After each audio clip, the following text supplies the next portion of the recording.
Hi mga kamami, so for today's video, kay nangari di emi og tali sa skate park. So wala di ko naka-video pagpadung na ko diri no, kay igor ako ni apas ni Gibson, gamotor pug ko, maungwa jud ko ka video. So nakakaon data sa ato ang mga gusto karong si manahuna no, kay nakaluwag-luwag man, naka-sideline man in town ko, mauna naka-extra income pug ko.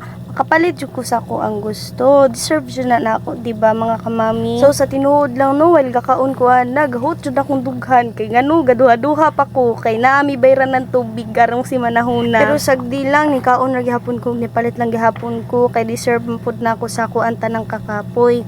Sa tanan kakapoy namong magpartner. Kay as usually sa inyo ha makita sa mong mga video kay dili jud mihilig og mukaon og mga ingon ani. Kanon jud na og sudan namo ang paliton. Kay mauman dyan na importante. So sa ato ang pagkatabian no, padung na demi uli ani kay gikapoy naman mi, laay na po. So nanguli na lang dyan mi kay si Inday